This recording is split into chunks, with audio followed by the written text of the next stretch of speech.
So hello everyone and आज हम पढ़ने वाले हैं इलेक्ट्रोमोटिव फोर्स, टर्मिनल वोल्टेज और इंटरनल रेजिस्टेंस। इन तीनों टॉपिक को काफ़ी अच्छे तरीके से।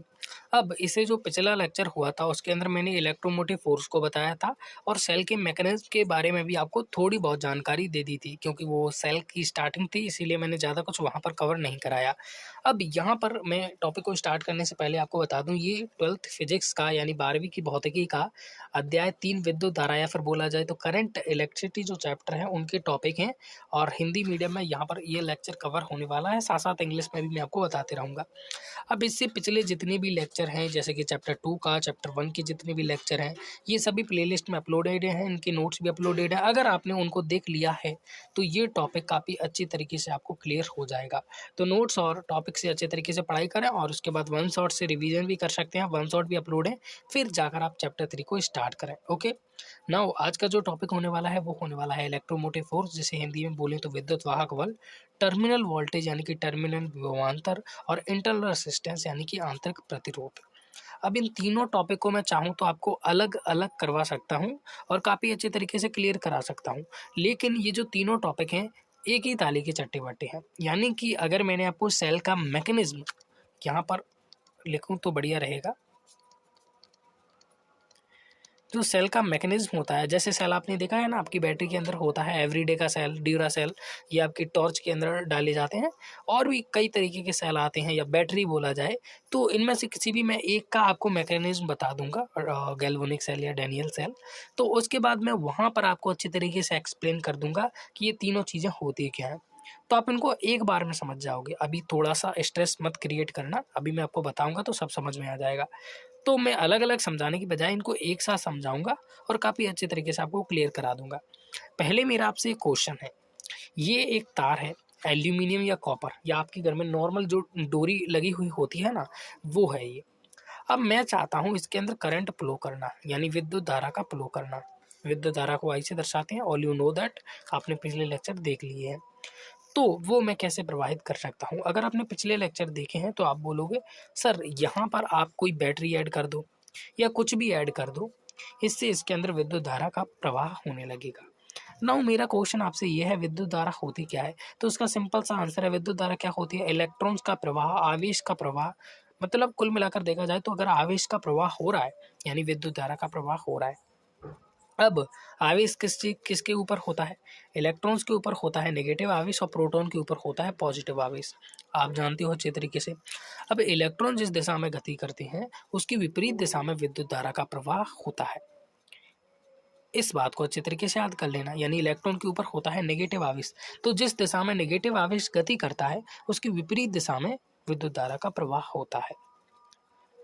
तो क्या ये जो तार है, एल्यूमिनियम का तार है या कॉपर का तार है, इसके अंदर क्या कोई भी इलेक्ट्रॉन्स नहीं है? आंसर दीजिए मेरे को। अब आप बोलोगे सर इलेक्ट्रॉन्स तो हैं, जाहिर सी बात है इलेक्ट्रॉन्स हैं, तो फिर इसके अंदर फिर विद्युत धारा प्रवाह क्यों नहीं हो रहा? क्योंकि आवेश का प्रवाह जरूरी है, इस पॉइंट को याद रखो। आवेश का प्रवाह, इलेक्ट्रॉन्स तो हर चीज के अंदर है, इलेक्ट्रॉन्स हमारे शरीर के अंदर है, हर चीज इलेक्ट्रॉन्स प्रोटॉन न्यूट्रॉन इन्हीं से मिलकर बनी है। लेकिन करंट तभी प्रवाहित होता है, विद्युत धारा का प्रवाह तभी होता है जब उन इलेक्ट्रॉन्स प्रवाहित होने लगे। अब इलेक्ट्रॉन्स का प्रवाहित कराने के लिए हम क्या करते हैं? हम एक तरफ पॉजिटिव क्रिएट करते हैं और दूसरी तरफ नेगेटिव क्रिएट करते हैं, यानी एक वर्ड में बोलूं तो हम क्या करते हैं? विभवांतर क्रिएट करते हैं।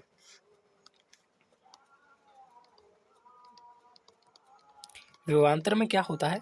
एक तरफ पॉजिटिव क्रिएट हो जाता है, दूसरी तरफ नेगेटिव क्रिएट हो जाता है। तो मान लीजिए ये हमारा एक पॉइंट है, यहाँ पर नेगेटिव है, और ये हमारा एक पॉइंट है, यहाँ पर पॉजिटिव है। अब कभी आपने अपने घर के अंदर देखा होगा, जब आप धुएं को देखोगे तो धुआं बाहर की ओर फैलता है। जो घर में चूल्हा जलाते हो आप, तो दो जो धुआं निकलता है वो नॉर्मली बाहर के अंदर फैलता है। अब इसके पीछे का रीजन क्या है? क्योंकि बाहर धुआं नहीं होता, जहां पर धुआं ज्यादा होगा वहां से धुआं उस तरफ जाने की कोशिश करेगा जहां पर वो कम है। कोई भी चीज वहां जाने की कोशिश करेगी जहां वो नहीं है या फिर वो कम है। जैसे आप नॉर्मली छत के ऊपर से पानी डालोगे और पानी जब जमीन के ऊपर जाएगा, मतलब नॉर्मली अगर आप पानी जमीन पर डालोगे तो पानी फैलने की कोशिश करेगा, पानी उधर जाने की कोशिश करेगा जहां पर वो कम है। सेम चीज इलेक्ट्रॉन्स की होती है, ठीक है। अब यहाँ पर देखोगे तो यहाँ पर माइनस है। अब माइनस यहाँ पर क्यों है? सिंपल सी बात है, माइनस इलेक्ट्रॉन्स पर होता है। यहाँ पर इलेक्ट्रॉन है, इलेक्ट्रॉन के ऊपर नेगेटिव होता है। अब इस पॉइंट पर नेगेटिव है, इसका मतलब क्या है, इसका रीज़न क्या है कि क्योंकि यहाँ पर बहुत ज़्यादा इलेक्ट्रॉन्स है। अब इलेक्ट्रॉन्स के ऊपर नेगेटिव होता है और यहाँ पर बहुत ज़्यादा इलेक्ट्रॉन है, इसीलिए यहाँ पर नेगेटिव क्रिएट हुआ है। तो नेगेटिव क्रिएट क्यों है यहाँ पर, क्योंकि बहुत सारे इलेक्ट्रॉन्स हैं।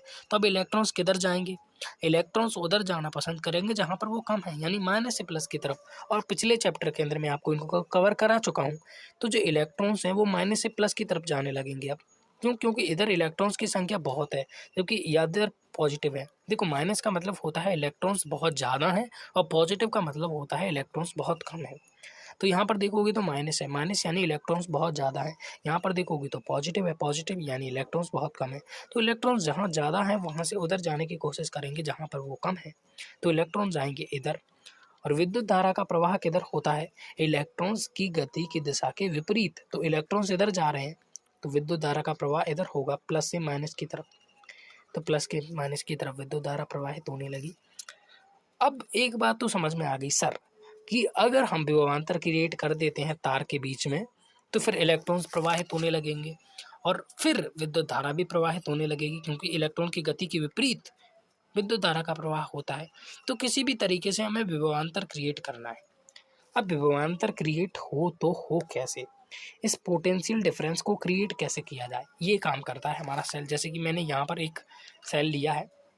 अब ये सेल जो है इसके अंदर केमिस्ट्री आती है, बहुत ज़्यादा केमिस्ट्री आती है इनफैक्ट, जो कि आप केमिस्ट्री में पढ़ोगे। एक चैप्टर है जिसका नाम है इलेक्ट्रो केमिकल, मेरे को नाम ठीक से याद नहीं है, वैद्युत रसायन हिंदी में उसका नाम है, इलेक्ट्रोकेमिस्ट्री। हाँ, याद आया। तो इलेक्ट्रोकेमिस्ट्री नाम से एक चैप्टर है, जब आप उसको पढ़ोगे तो उसके अंदर सेल को अच्छे तरीके से बता देंगे आपकी जो भी टीचर हैं जिनसे आप पढ़ाई करते हो। ठीक है, अब बात करें फिजिक्स की, तो यहाँ पर मैं बेसिक सी चीज़ आपको बता देता हूँ। सबसे पहले यहाँ पर हम लेते हैं एक वैद्युत अपघट्य। अब वैद्युत अपघट्य क्या होता है सर, हमें तो नहीं पता। आपने पानी को देखा है, पानी पानी के अंदर क्या होता है, पानी बिल्कुल हाइड्रोजन और ऑक्सीजन का मिश्रण होता है, H2O, यही होता है पानी का सूत्र। अब इसके अंदर मैं आयंस को मिला दूं, जैसे कि NaCl, NaCl नमक का सूत्र है। तो जब मैं इसके अंदर नमक को मिलाऊंगा H2O के अंदर, तो ये दो पार्ट के अंदर डिवाइड हो जाएगा, Na प्लस और Cl माइनस। तो जो कुछ होते हैं आयनित होते हैं, जिनको पानी में अगर आप डालते हो तो वो आयन में तुरंत टूट जाते हैं। जैसे नमक हो गया NaCl, यहाँ पर मैं बात करूं तो HCl, ये हाइड्रोक्लोरिक एसिड। तो जैसे ही आप इसको पानी के अंदर मिलाओगे तो ये H प्लस और Cl माइनस दो पार्ट के अंदर डिवाइड हो जाएगा। क्या, H प्लस और Cl माइनस दो पार्ट के अंदर डिवाइड हो जाएगा। तो ये इस तरीके से होते हैं। अब सेम चीज़ मैं आपको अच्छे तरीके से एक्सप्लेन करूं तो ये रहा हमारा पानी और इसके अंदर मैंने HCl को मिला दिया, तो H प्लस और Cl माइनस दो पार्ट में डिवाइड हो गया। जैसे नमक है Na प्लस Cl माइनस में डिवाइड हो जाता है। इसके बजाय अगर मैं यहाँ पर इसकी बात करूँ CH3COOH, इसको आप पानी में बहुत ताकत लगाओगे तब जाकर ये आयनों में विभाजित होता है, यानी ये आसानी से आयनों में नहीं टूटता। जबकि अगर आप HCl को देखोगे, NaCl को देखोगे, CaCl को देखोगे, MgCl, इन सभी को देखोगे तो ये आसानी से आयनों में विभाजित हो जाते हैं। फिर जो मिश्रण बनता है वो हमारा क्या कहलाता है, वैद्युत अपघट्य। तो ये हमने एक पात्र ले लिया, नॉर्मल सा कोई भी पात्र है ना, जिस जैसे आप सब्जी बनाते हो उसी तरीके से हमने एक पात्र लिया है। तो पात्र के अंदर हमने ये जो भरा हुआ है वो वैद्युत अपघट्य है। और ये किसका वैद्युत अपघट्य है, ये मान लीजिए HCl का इलेक्ट्रोसाइट है, वैद्युत अपघट्य को इलेक्ट्रोसाइट बोलते हैं, है ना। और ये HCl का है, ठीक है, HCl का। तो इसके अंदर क्या है, HCl है, आयनों में विभाजित है। किस तरीके से, H प्लस और Cl माइनस दो भागों में टूट जाता है, जैसा कि मैंने आपको बताया, केमिस्ट्री पढ़ी है तो पता होगा। अब दो इलेक्ट्रोड और मैंने ले लिए। अब ये जो इलेक्ट्रोड हैं ये धातु के हैं, एक है जिंक और एक है कॉपर, एक है जिंक एक है कॉपर, आप जो भी लेना चाहो वो ले सकते हो। नौ अब यहाँ पर होने लगती है रिएक्शन, क्यों, क्योंकि यहाँ पर आप देखोगे तो जिंक और कॉपर ये दोनों धातु हैं और धातु काफ़ी तेज़ी से रिएक्शन करती हैं, धातु क्रियाशील होती हैं।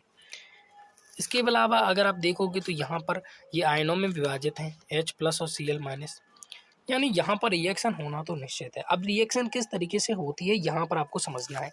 यहाँ पर देखोगे तो जिंक है, ये जिंक धातु क्या करती है, ये जिंक धातु जो है इलेक्ट्रॉन्स त्यागती है, इलेक्ट्रॉन्स त्यागती है यानी इलेक्ट्रॉन छोड़ देती है। तो जब जिंक धातु इलेक्ट्रॉन छोड़ती है तो ये कहाँ पर छोड़ती है, ये इस वैद्युत अपघट्ट के यहाँ पर रिएक्शन कर रही है, तो ये इलेक्ट्रॉन्स को इस वैद्युत अपघट्ट के अंदर छोड़ती है। अब वैद्युत अपघट्ट जो है उसके अंदर दो आयन है, H प्लस और Cl minus. Now question is that कि Cl माइनस और H प्लस इनमें से कौन सा है जो इलेक्ट्रॉन्स को अपनाएगा। क्ली Cl माइनस का मतलब क्लोरीन के ऊपर माइनस है, और माइनस का मतलब क्लोरीन के पास पहले से ही इलेक्ट्रॉन्स हैं, ज़्यादा इलेक्ट्रॉन्स हैं। तो जिसके पास ज़्यादा इलेक्ट्रॉन्स है वो और इलेक्ट्रॉन्स थोड़ी लेता है, वो तो इलेक्ट्रॉन्स त्यागने की कोशिश करता है। लेकिन यहाँ पर हाइड्रोजन के ऊपर पॉजिटिव है, तो पॉजिटिव का मतलब ही ये है कि इसके ऊपर इलेक्ट्रॉन्स की कमी है, तो ये H प्लस इस इलेक्ट्रॉन्स को घेर करेगा।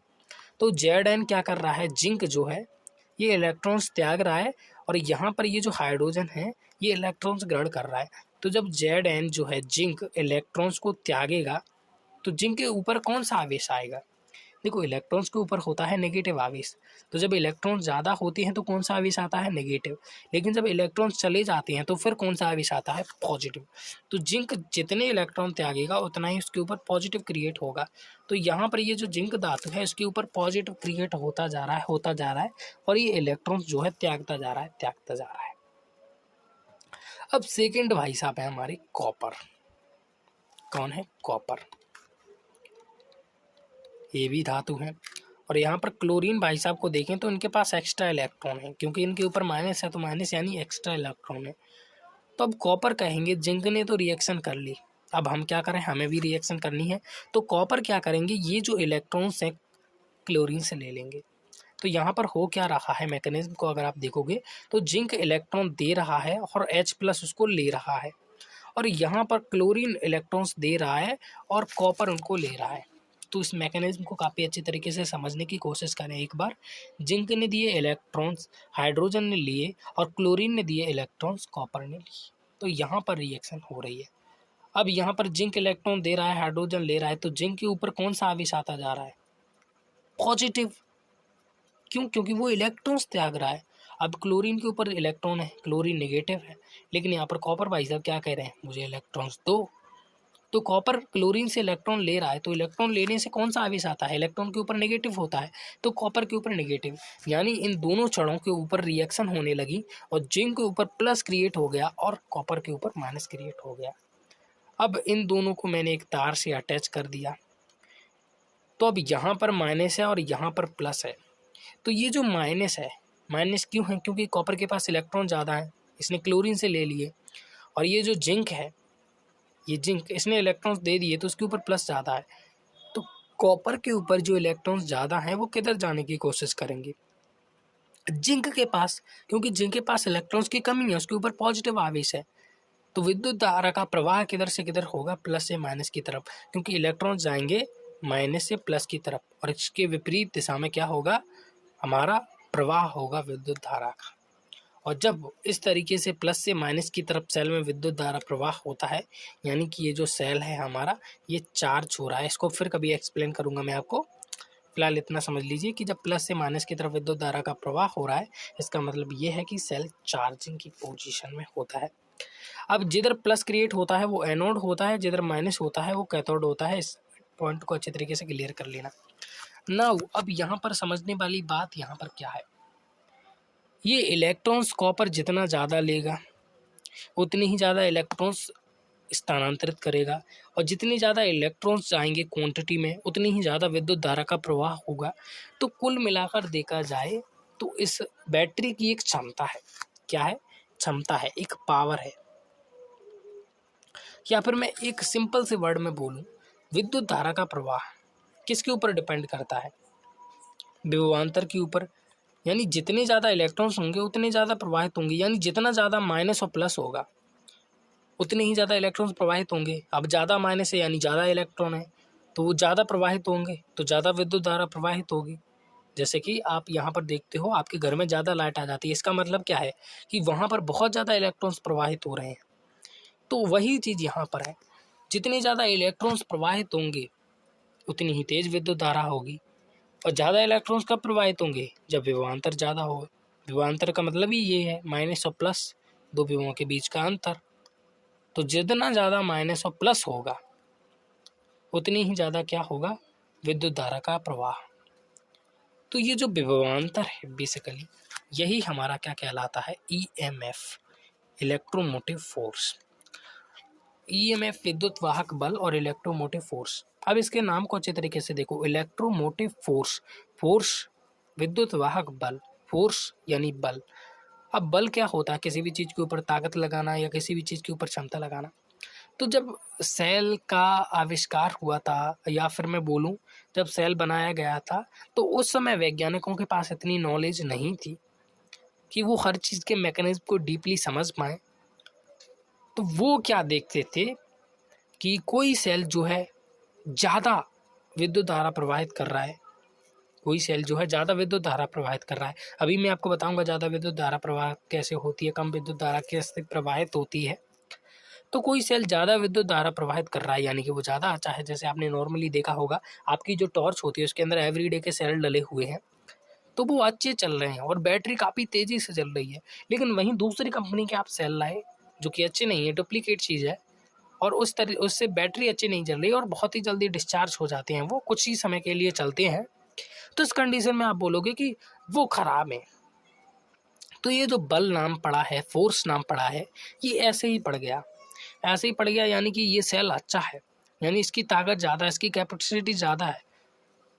तो इसी तरीके से उन्होंने इसका नाम जो है फोर्स रख दिया, बल रख दिया, क्योंकि उस समय कोई ज़्यादा नहीं जानता था विभवांतर क्या होता है, क्या ये सब होता है। इतनी अच्छी तरीके से सेल का मैकेनिज्म उनको नहीं पता था, तो इसीलिए उन्होंने इलेक्ट्रोमोटिव फोर्स का इसको विद्युत वाहक बल कहा। लेकिन एक्चुअली में ये कोई बल नहीं है, ये एक्चुअली में विभवांतर ही होता है। अगर आप इसका सूत्र देखोगे तो वो भी यही होता है, W/Q, जो कि विभव का होता है या विभवांतर का होता है। विभवांतर का सूत्र भी यही होता है, राइट। इसको ई से दर्शाया जाता है विद्युत वाहक बल को। तो विद्युत वाहक बल इजीली आपकी समझ में आ गया होगा होता क्या है। ये जो विभवांतर है यही एक तरीके से देखा जाए तो विद्युत वाहक बल होता है। टोटल जो विभवांतर होता है इसका, विभवांतर और विद्युत वाहक बल के अंदर भी थोड़ा सा डिफरेंस होता है, धीरे धीरे आप सबको समझ जाओगे। अब बात आती है टर्मिनल वोल्टेज की, जो हमारा सेकेंड टॉपिक है इसी लेक्चर का। टर्मिनल वोल्टेज ये क्या होता है? देखो, विद्युत वाहक बल क्या होता है? इस पूरे सेल का विभवांतर, इस पूरे सेल का विभवांतर। लेकिन जो टर्मिनल वोल्टेज होता है वो बेसिकली दो पॉइंट का वोल्टेज होता है। जैसे कि एक पॉइंट मैंने यहाँ पर ले लिया, ये यहाँ पर ले लिया, इन दोनों के बीच में कितना विभवांतर है, यानी इधर मान लीजिए कुछ माइनस है, इधर प्लस है, तो इन दोनों के बीच का विभवांतर हमारा टर्मिनल वोल्टेज कहलाएगा। यहाँ पर माइनस और प्लस, ये हमारा मान लीजिए टर्मिनल वोल्टेज है। तो पूरे सेल का जो वोल्टेज है वो हमारा विद्युत वाहक बल कहलाता है, और किन्हीं दो बिंदुओं के बीच का विद्युत वाहक बल या विभवांतर टर्मिनल वोल्टेज कहलाता है। और तीसरी चीज आती है इंटरनल रेसिस्टेंस, यानी आंतरिक प्रतिरोध। ये क्या होता है इसको भी समझो यहाँ पर। अब देखो, प्रतिरोध क्या होता है मैं आपको पहले ही पढ़ा चुका हूँ, हर चीज़ का अपना एक प्रतिरोध होता है। उसी तरीके से इस सेल का भी कुछ प्रतिरोध होगा, इन तारों का भी कुछ प्रतिरोध होगा। तो ये तो नॉर्मल प्रतिरोध हो गया, लेकिन सेल को अगर गौर से देखा जाए तो उसके अंदर वैद्युत अपघट्य बड़ा होता है। अब जब हर चीज़ का अपना एक प्रतिरोध है तो उस वैद्युत अपघट्य का भी अपना कुछ प्रतिरोध होगा, कुछ रेसिस्टेंस होगा। तो इसके जो अंदर का प्रतिरोध होता है वैद्युत अपघट्य का प्रतिरोध, इसे हम बोलते हैं इंटरनल रेसिस्टेंस, आंतरिक प्रतिरोध। इसे स्मॉल r से दर्शाते हैं।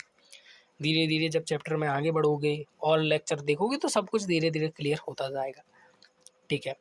तो यहाँ पर आगे बढ़ते हैं। ईएमएफ यानी इलेक्ट्रोमोटिव फोर्स, वैद्युत वाहक बल। तो मैंने आपको क्या बताया, एक्चुअली में ये कोई बल नहीं होता, ये होता क्या है, ये एक तरीके से विभवांतर ही होता है, संपूर्ण सेल का विभवांतर, ठीक है। धीरे धीरे आप समझ जाओगे, अभी समझ में नहीं आए, हो सकता है थोड़ी बहुत डाउट रहे। नेक्स्ट लेक्चर देखोगे या थर्ड लेक्चर देखोगे तो धीरे धीरे सब कुछ क्लियर होता जाएगा। और अगर आपको कोई डाउट है तो कमेंट सेक्शन में लिख सकते हो। तो इलेक्ट्रोमोटिव फोर्स क्या होता है? तो सेल का एक तरीके से विभवांतर, या इसकी परिभाषा देना चाहूँ तो एकांक आवेश को, जैसे विभवांतर की परिभाषा होती है या फिर विभव की परिभाषा होती है, तो एकांक आवेश को परिपथ में प्रवाहित करने में सेल द्वारा किया गया कार्य या बैटरी द्वारा किया गया कार्य विद्युत वाहक बल कहलाता है। सेकेंड है उसके बारे में और भी चीज़ें आप जान लो। इसका जो SI मात्रक है वोल्ट होता है, जिस तरीके से विभवांतर का होता है, और इसे ई से दर्शाते हैं। ठीक है, इतना कुछ आपके बोर्ड में पूछा जा सकता है। बोर्ड के अलावा मैं कुछ और इंपॉर्टेंट चीज़ बता दूं जो कि आगे चल के आपके काम में आएगी, अदर एग्जाम की तैयारी करोगे तो। जब चार्जिंग होता है, जब सेल जो है चार्ज हो रहा होता है, तो अब मैं आपसे एक क्वेश्चन पूछूंगा, विद्युत वाहक बल क्या है? यानी सेल को जो कार्य करना पड़ता है वो। सिंपल सी बात है। तो जब सेल चार्ज हो रहा है तो क्या सेल को कुछ कार्य करना पड़ रहा है? नहीं, उसके अंदर तो उल्टा विभवांतर क्रिएट हो रहा है।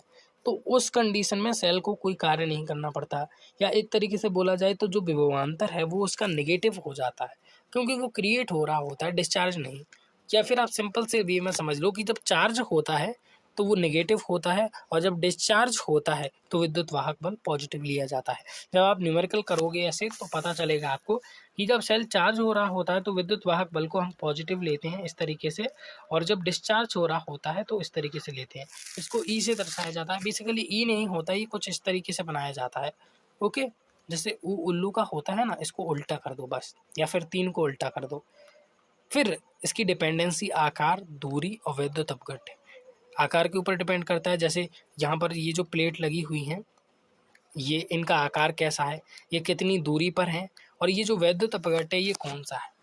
तो मैंने आपको बताया था ना, विद्युत वाहक बल किसी का ज़्यादा होता है, किसी का कम, किसी का विभवांतर ज़्यादा होता है, किसी का कम। क्यों?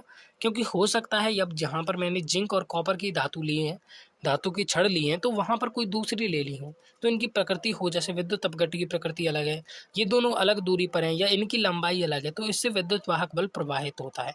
ठीक है, इस पॉइंट को देख लेना। आकार, दूरी, विद्युत अपघट्य, इन तीनों चीज़ों के ऊपर प्रभावित होता है, और बहुत कम चांसेस होते हैं इस तरीके के क्वेश्चन आने में। जब विद्युत वाहक बल परिवर्ती हो और अपरिवर्ती हो, यानी कि हो सकता है विद्युत वाहक बल परिवर्तित हो रहा हो तुरंत, पहले कुछ था अब कुछ हो गया हो, तो सर्किट में उसको ड्रॉ किया जाता है कुछ इस तरीके से।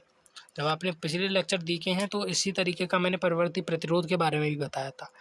तो अगर आपने पिछले लेक्चर देखे हैं तो ये सारे टॉपिक आपके बिल्कुल क्लियर हो जाएंगे। Okay, now terminal voltage. Terminal voltage मान लीजिए दो बिंदु हैं ए और बी, तो इनके बीच का जो विभवांतर होगा, इनके बीच का जो ईएमएफ होगा, वो हमारा टर्मिनल वोल्टेज कहलाएगा, विद्युत वाहक बल कहलाएगा। इसे वी से दर्शाते हैं। ठीक है, अब आती है बात इंटरनल रेसिस्टेंस की, यानी कि आंतरिक प्रतिरोध की, तो इसको स्मॉल आर से दर्शाते हैं। और ये क्या होता है? वैद्युत अपघट्य का ही प्रतिरोध होता है, जैसा कि मैंने अभी आपको बताया। अब एक चीज़ और आपको बतानी थी, जो प्रतिरोध होता है, आंतरिक प्रतिरोध, ये लंबाई के समानुपाती होता है, यानी उनके बीच की लंबाई कितनी है, और क्षेत्रफल के व्युत्क्रमानुपाती होता है। तो यहाँ पर मैंने आपको कुछ ज़्यादा चीज़ें नहीं बताई। जैसे मैंने आपको प्रतिरोध को बताया था, तो प्रतिरोध भी सेम होता था। जितना ज़्यादा लंबा होता था तार, उतना ही ज़्यादा प्रतिरोध होता था, और जितना ज़्यादा चौड़ा होता था तार, उतना ही कम प्रतिरोध होता था। ठीक है, तो आर समानुपाती होता है एल के, और व्युत्क्रमानुपाती होता है क्षेत्रफल के। तो ये टॉपिक मैंने आपको पहले कवर करा दिए हैं, तो इनमें भी कोई दिक्कत नहीं होगी। यानी आर समानुपाती है एल के, व्युत्क्रमानुपाती है ए के। समानुपाती के चिन्ह को हटाओगे तो कांस्टेंट निकल के आएगा के, और ये जो के है इसे शैल स्थिरांक कहा जाता है, समानुपाती स्थिरांक होता है। और ये जो शैल स्थिरांक है ये सांद्रता पर डिपेंड करता है, ताप पर डिपेंड करता है, प्रकृति पर डिपेंड करता है। अब किस चीज़ की सांद्रता, किस चीज़ का ताप, किस चीज़ की प्रकृति, तो बेसिकली मैंने आपको क्या बताया था, आंतरिक प्रतिरोध यानी कि इंटरनल रेसिस्टेंस जो होता है वो वैद्युत अपघट्य का प्रतिरोध होता है। तो जो सांद्रता ताप प्रकृति है वो वैद्युत अपघट्य की ही होगी, क्योंकि प्रतिरोध जब वैद्युत अपघट्य का है तो और चीज़ों से उसे कोई रिलेशन नहीं है उसका। जो चीज़ जिसकी है वो उसी से रिलेट रहेगी। तो जो आंतरिक प्रतिरोध है वो वैद्युत अपघट्य का है। तो जो शैल स्थिरांक निकल के आया है वो भी डिपेंड करेगा कि वैद्युत अपघट्य की सांद्रता कितनी है, उसका टेम्परेचर कितना है, और वो किस प्रकृति का है, जैसे HCl है या NaCl है या किसी भी प्रकृति का वैद्युत अपघट्य है, तो उसके ऊपर डिपेंड करता है। तो आज के जो हमारे तीनों टॉपिक्स थे वो कवर हो चुके। EMF, इलेक्ट्रोमोटिव फोर्स, जैसे मैंने पिछले लेक्चर के अंदर भी थोड़ा बहुत आपको आइडिया दिया था इसके बारे में क्या होता है, टर्मिनल वोल्टेज ये भी, और जो हमारा लास्ट टॉपिक होता है जैसे हम बोलते हैं इंटरनल रेसिस्टेंस, ये भी। तो ये हाई होप अच्छी तरीके से आपके क्लियर हो गए होंगे बिल्कुल। और नेक्स्ट लेक्चर आप देखोगे, थर्ड लेक्चर आप देखोगे, तो उसके अंदर थोड़े बहुत न्यूमेरिकल होंगे और इन्हीं टॉपिक को बार बार रिलेट किया जाएगा। तो ये टॉपिक जब तक चैप्टर ख़त्म होगा तब तक काफ़ी अच्छे तरीके से रिवाइज हो जाएंगे, और फिर इनको और भी अच्छी तरीके से पक्का करने के लिए वन शॉट ले लेंगे। और मैं जल्दी आपको नोट्स भी प्रोवाइड करा दूंगा। अब तक के जितने भी नोट्स हैं वो सारे प्रोवाइड करा दिए हैं, बिल्कुल डिजिटल नोट्स हैं। ओके, तो इसके लिए आपको जस्ट कुछ नहीं करना, हमारे चैनल के ऊपर विजिट करना है, आपको प्लेलिस्ट देखने को मिल जाएगी, सब कुछ लाइन से सेट है, बस एक बार आपको ज्वाइन करने की ज़रूरत है, सब कुछ बिल्कुल फ्री है। ओके, सो मिलता हूँ आपसे किसी नेक्स्ट लेक्चर में, तब तक के लिए गुड बाय।